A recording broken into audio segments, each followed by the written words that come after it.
Hello friends, welcome to learn positive. நான் உங்கள் பிரதீப் குமார். நம்ம சேனலை பார்த்துட்டு இருந்தீங்கன்னா லைக் பண்ணுங்கள், ஷேர் பண்ணுங்கள், கமெண்ட் பண்ணுங்கள், சப்ஸ்கிரைப் பண்ணுங்கள், பக்கத்தில் இருக்க பெல் ஐக்கானை கிளிக் பண்ணிக்கோங்க. Manufacturing process unit 1 foundry technology part 3. என்னோடய ப்ரீவியஸ் வீடியோஸ்லாம் பார்க்கணும்னு விருப்பப்பட்டீங்கன்னா மேலே இருக்க ஐ பட்டனை கிளிக் பண்ணுங்கள். என்னோடய எல்லா வீடியோஸையும் பாருங்கள், சப்ஸ்கிரைப் பண்ணிக்கோங்க. Pattern allowance.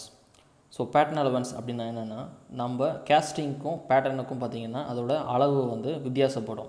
ஸோ கேஸ்டிங்கை விட பேட்டர்னோட அளவு அதிகமாக இருக்கும். அதுக்கு காரணம் என்ன அப்படின்னு பார்த்திங்கன்னா, ஸோ அந்த டிஃப்ரென்ஸ், இப்போ ஒரு பேட்டர்ன் நம்ம செஞ்சுட்டு அதை மெட்டலில் உருக்கி ஊற்றி தான் அந்த கேஸ்டிங் பண்ண போகிறோம். இப்போ எந்த ஒரு மெட்டலாக இருந்தாலும் அது கூல் பண்ணும்போது சுருங்கும். ஸோ சுருங்கும்போது அதோடய சைஸ் வந்து நம்ம எதிர்பார்த்த சைஸை விட கம்மியாக வரும். ஸோ அந்த கம்மியான அளவை வந்து நம்ம முன்னாடி வந்து கரெக்டான சைஸில் பேட்டர்ன் கேஸ்டிங்கோட சைஸ்லேயே வந்து பேட்டர்னே செஞ்சோன்னா நம்மளுக்கு அது சரியாக வராது. அதை விட கம்மியான அளவில் தான் நம்மளுக்கு கேஸ்டிங் கிடைக்கும். ஸோ செய்யும் போதே பேட்டர்னோட சைஸ் கேஸ்டிங்கை விட கொஞ்சம் பெருசாக செஞ்சிட்டோம் அப்படின்னா அப்போது நம்மளுக்கு கேஸ்டிங் சரியான அளவில் கிடைக்கும். ஸோ எந்தெந்த மெட்டீரியல் எந்தெந்த அளவுன்னு சொல்கிறதுக்கு மெட்டலர்ஜியில் வந்து நம்ம பார்த்துருக்கோம் ஆல்ரெடி. மெட்டலர்ஜியில் அலுமினியம்னா எவ்வளோ எந்த அளவுக்கு சுருங்கும், ஸோ கேஸ்டைன் அப்படின்னா இந்த அளவுக்கு சுருங்கும். ஸோ இது மாதிரி ஒவ்வொன்றுத்தையும் பார்த்து வச்சுருப்போம். அதுக்கேற்ற மாதிரி பேட்டர்னோட சைஸை வந்து இன்க்ரீஸ் பண்ணணும். அதுவும் இல்லாமல் பேட்டர்ன் பண்ணி கேஸ்டிங் பண்ணி எடுத்துகிட்ட பிறகு பார்த்திங்கன்னா அதுக்கு மேலே ரஃப் சர்ஃபேஸ் தான் இருக்கும், ஸ்மூத் சர்ஃபேஸ் இருக்காது. அப்போது ஸ்மூத் சர்ஃபேஸ் பண்ணுறதுக்காக அதை மேலே மிஷினிங் பண்ணி அதை ஃபினிஷ் பண்ணுவோம். ஸோ அப்போ ஃபினிஷ் பண்ணும்போது நம்மளுக்கு ஸ்மூத் சர்ஃபேஸ் கிடைக்கும். அப்போ மிஷினிங் பண்ணுறதுக்கும் நம்மளுக்கு அங்கே மெட்டீரியல் வேணும். எக்ஸஸ் மெட்டீரியல் இருந்தால் தான் கரெக்டாக மிஷினிங் பண்ண முடியும். கரெக்டான மெட்டீரியல் இருந்ததுன்னா மிஷினிங் பண்ணோன்னா அதோட ஒரிஜினல் ஆப்ஜெக்டோட அளவு கம்மியாகிடும். ஸோ அப்படி இருக்கிறதுக்கு இது மாதிரிலாம் தான் நம்ம இங்கே பேட்டர்ன் அலவன்ஸ் பார்க்க போகிறோம். ஸோ என்னென்ன பேட்டர்ன் அலவன்ஸ் இருக்குது அப்படின்னு பார்ப்போம். Various types of allowances: shrinkage allowance, machining allowance, draft allowance, distortion allowance, கடைசியாக ரேப்பிங் அலவன்ஸ். ஸோ இந்த 5 விதமான அலவன்ஸ் தான் வந்து நம்ம இன்றைக்கி பார்க்க போகிறோம். ஸோ ஒவ்வொரு அலவன்ஸுமே ரொம்ப முக்கியமானது பேட்டர்ன் செய்கிறதுக்கும் கேஸ்டிங் செய்கிறதுக்கும். ஸோ ஃபஸ்ட்டு பார்க்க போகிறது shrinkage allowance. So shrinkage allowance அப்படின்றது என்னென்னா, நான் ஆல்ரெடி சொல்லியிருந்தேன் இல்லையா. ஸோ ஒரு மெட்டல் நம்ம கேஸ்ட் பண்ணிட்டோம், ஒரு மோல்டில் அந்த அச்சு எடுத்தாச்சு. இப்போ அந்த அச்சில் வந்து ஒரு மெட்டலை உருக்கி ஊற்ற போகிறோம். அந்த மெட்டலை உருக்கி ஊற்றும்போது அது கூலாகும்போது ஏற்கனவே இருக்கிற சைஸை விட இப்போது அது சுருங்க ஆரம்பிக்கும். ஸோ இங்கே நான் ஒரு இமேஜ் கொடுத்துருக்கேன். அந்த இமேஜில் பார்த்தீங்கன்னா உங்களுக்கு தெரியும். ஸோ ஏற்கனவே இருக்கிற சைஸ் வந்து நம்ம உருக்கி ஊற்றும் போது லெஃப்ட் சைடில் இருக்க ஃபஸ்ட் இமேஜில் வந்து அது மோல்டன் மெட்டலாக இருக்குது, உருக்கி ஊற்றுது. நெக்ஸ்ட்டு ரெண்டாவது படத்தில் இருக்கிறத பார்த்திங்கன்னா அதை கூல் பண்ணும்போது சுருங்க ஆரம்பிக்குது. அப்போ இருக்கிற சைஸை விட அந்த ரெட் கலரில் இருக்கிற மெட்டல் பார்த்திங்கன்னா ரொம்ப கம்மியாகுது. அப்போ சைஸ் குறையிறது. அதனால தான் ஷ்ரிங்கேஜ் அலவன்ஸ் அப்படின்னு சொல்லுவாங்க. ஸோ சுருங்கும் போது எந்த அளவுக்கு சுருங்குன்றதை முன்னாடியே கால்குலேட் பண்ணி அதுக்கேற்ற மாதிரி பேட்டர்னோட சைஸை இன்க்ரீஸ் பண்ணி வைக்கிறது. அப்படி இன்க்ரீஸ் பண்ணாமல் இருந்தோம்னா அந்த பேட்டர்னோட சைஸ் வந்து அந்த கடைசியில் கேஸ்டிங்கில் கிடைக்கும்போது நம்ம எதிர்பார்த்த டைமென்ஷனை விட ரொம்ப கம்மியாக கிடைக்கும். அதை ரீஒர்க் பண்ண முடியாது.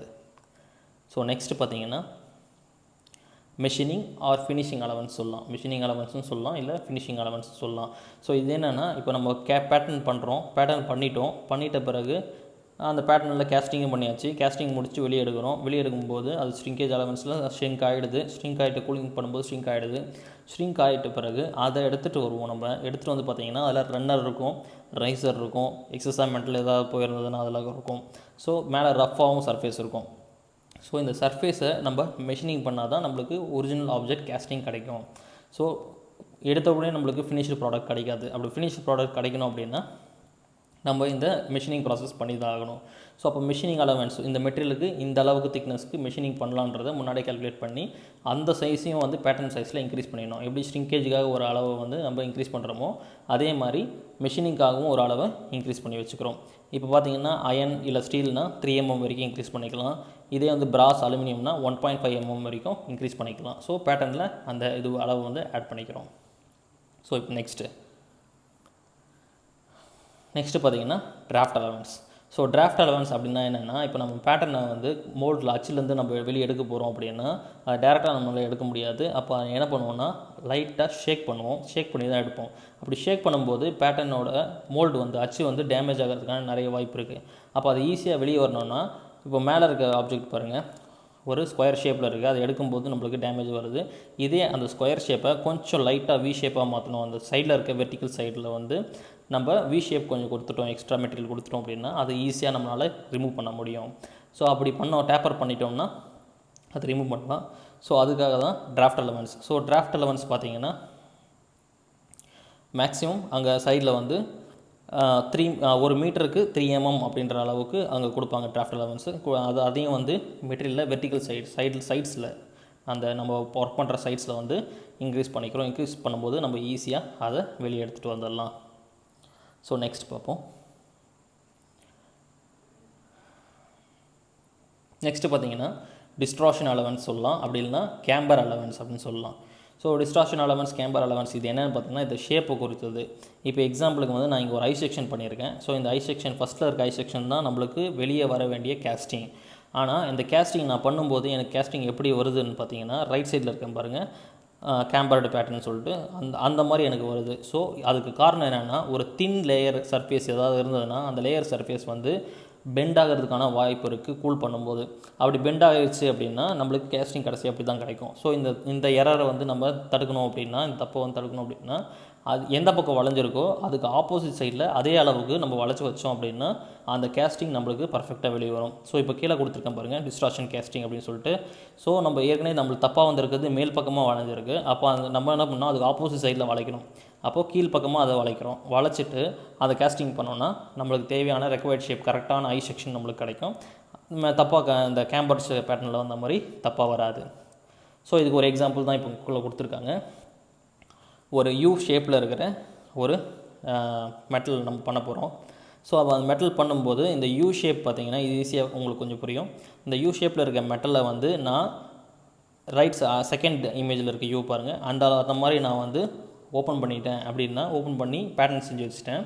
ஸோ செஞ்சுட்டு இந்த பேட்டர்ன் நான் செய்யும்போது சுருங்கும் போது இந்த யூ ஷேப் உள் பக்கமாக சுருங்கும் போது நம்மளுக்கு கரெக்டான ஷேப்புக்கு யூ ஷேப்பே கிடைக்கும். சப்போஸ் நம்ம அது மாதிரி வந்து செகண்ட் இமேஜில் இருக்க மாதிரி பேட்டர்ன் செய்யாமல் ஃபஸ்ட் இமேஜில் இருக்க மாதிரி பேட்டர்ன் செஞ்சுட்டேன், அந்த அச்சையும் எடுத்தாச்சு. இப்போ மெட்டல் உருக்கு பிறகு நம்மளுக்கு எது மாதிரி ஆகிருக்கும் அப்படின்னு பார்த்தீங்கன்னா கடைசியாக 3வது இமேஜ் பாருங்கள், அது மாதிரி உள் பக்கமாக அது திரும்பிட்டு இருக்கும். ஸோ அப்படி உள் பக்கமாக திரும்பும்போது அதை நம்ம ரீஒர்க் பண்ணுற மாதிரி இருக்கும். ஸோ அது மாதிரி என்ன வேண்டாம். ஸோ அதனால் ஃபஸ்ட்டே பண்ணும்போதே எந்த பக்கம் அந்த மெட்டல் வந்து சுருங்கும் அப்படின்றத தெரிஞ்சுக்கிட்டு அதே மாதிரி அதுக்கு ஆப்போசிட் பண்ணணும். இதெல்லாம் ஏற்கனவே வந்து ஒவ்வொரு ஷேப்புக்குமே பண்ணி பார்த்து அதை ரிசல்ட் எடுத்துருப்பாங்க, அந்த எந்த அளவுக்கு வருதுன்றத டைமென்ஷன் எடுத்திருப்பாங்க. ஸோ அதுக்கு ஆப்போசிட்டில் நம்ம இதை பண்ணணும். இதுதான் டிஸ்டார்ஷன் ஆர் கேம்பர் அலவன்ஸ் அப்படின்னு சொல்கிறது. நெக்ஸ்ட்டு பார்த்தீங்கன்னா கடைசி one wrapping allowance. So wrapping allowance அப்படின்னா என்னென்னு பார்த்தீங்கன்னா நம்ம பேட்டர்னை மோல்டுலேருந்து வெளியே எடுக்கும்போது லைட்டாக ஷேக் பண்ணி தான் எடுப்போம், எல்லா பக்கமும் ஷேக் பண்ணுவோம். அப்படி ஷேக் பண்ணும்போது அந்த பேட்டர்னோட சைஸு வழக்கமாக பேட்டர்ன் வந்து நம்ம பெருசாக செஞ்சுருப்போம். இது இல்லாமல் எக்ஸஸாக என்ன ஆகுன்னா நம்ம ஷேக் பண்ணும்போது பேட்டர்னோட மோல்டு அச்சோட சைஸ் வந்து என்ன ஆகுன்னா இன்னும் கொஞ்சம் ஜாஸ்தியாகும். அப்படி ஜாஸ்தி ஆகும்போது நம்ம பேட்டர்ன் எந்த அளவுக்கு ஜாஸ்தி ஆகுதுன்றதை கால்குலேட் பண்ணி வச்சுக்கிட்டு அப்போ அந்த பேட்டர்னில் மெட்டீரியல் அலவன்ஸில் வந்து எவ்வளோ இன்க்ரீஸ் ஆகுதுன்னு தெரிஞ்சுக்கிட்டு அதுக்கேற்ற மாதிரி பேட்டர்னல் சைஸில் நம்ம ஆல்ரெடி எல்லாத்தையுமே இன்க்ரீஸ் பண்ணோம் இல்லையா, இது நெகட்டிவ் அலவன்ஸாக பண்ணணும். இதில் என்ன பண்ண போகிறோன்னா பேட்டர்னோட சைஸு குறைப்போம். ஸோ ரேப்பிங்கில் இந்த அளவுக்கு அதிகமாக ரொம்ப எம்எம் சைஸில் தான் வந்து ரொம்ப அதிகமாகலாம் ஆகாது, ஒரு 1 mm 1.5 mm தான் வந்து என்னாங்கன்னா டிஃபர் ஆகும். ஸோ அப்படி டிஃபர் ஆகிறது எவ்வளோன்னு தெரிஞ்சு வச்சுக்கிட்டு அந்த ரேப்பிங் அலவன்ஸை வந்து பேட்டர்ன் சைஸ்லேருந்து நம்ம செய்ய போகிற பேட்டர்ன் சைஸ்லேருந்து குறைக்கணும். இதனால் இதை வந்து நெகட்டிவ் அலவன்ஸ் சொல்லுவாங்க. அப்படி குறைச்சிட்டு நம்ம ரேப்பிங் பண்ணும்போது அதாவது அசைச்சு எடுக்கும்போது அந்த பேட்டர்ன் அந்த மோல்டு அச்சோட சைஸ் வந்து கொஞ்சம் அதிகமாகும். ஸோ அப்போ நம்மளுக்கு எந்த ஒரு கால்குலேஷன் ப்ராப்ளம் இல்லாமல் நம்மளுக்கு மெட்டீரியல் கரெக்டாக கிடைக்கும் கேஸ்டிங். ஸோ இந்த வீடியோ உங்களுக்கு பிடிச்சிருந்ததுன்னா லைக் பண்ணுங்கள், உங்கள் ஃப்ரெண்ட்ஸோடு ஷேர் பண்ணுங்கள், மறக்காமல் சப்ஸ்கிரைப் பண்ணுங்கள். Thank you friends.